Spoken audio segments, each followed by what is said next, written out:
Isang mabiyaya at masaganang araw po sa ating lahat. Welcome back po dito sa ating YouTube channel at page. Ako po ang inyong lingkod, Tagapanood TV. Ngayong araw po ang ating gagawa ng reaction video at bibigyan ng komento.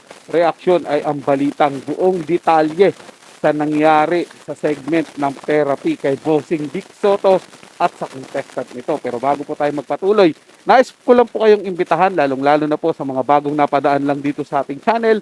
Huwag niyo po sanang kalimutan na mag-subscribe.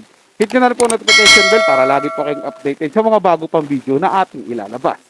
Share, like, and comment din po kayo mga tagapanood. Ating ang babasahin at pupusuan. At ang video na to ay mula sa channel ni Showbiz Philippines. Ilalagay ko po yung link na kanyang channel sa description para mabisita nyo po at masuportahan na rin. Kaya naman simulan na po natin ang ating reaction video sa araw na to mga tagapanood.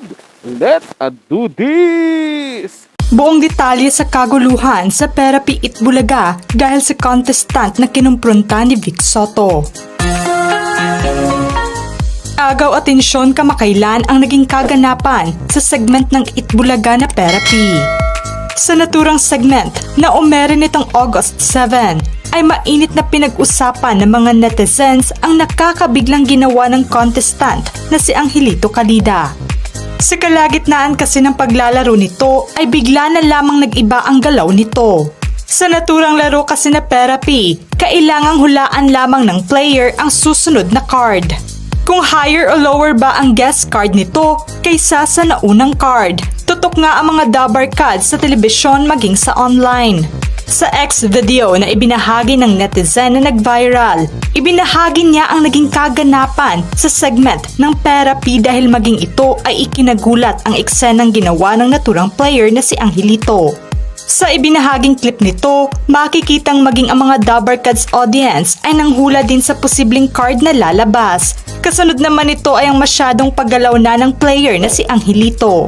Tila hindi na nga ito mapakali at bigla na lamang tumakbo at lumayo at palakad-lakad sa stage ng studio. Sumunod pa ang nakakagulat na eksena nito nang lumapit siya sa singing queen na si Anne na siyang may hawak na mga game cards. Akmang hinawakan nga nito at inakbayan ang singing queen. Maging ito ay nabigla sa player at lumayo nga ito habang nakangiti lamang. Dahil sa pangyayari, nagulat din ang mga EB host na sina Bossing Vic Soto, Miles Ocampo at Riza May. Agad nga nilang inawat ang player at kinuha ang atensyon nito dahil tila wala na ito sa kanyang sarili. Mapapakinggan naman sa clip ang pagtawag ni Bossing at Miles sa player na si Angelito.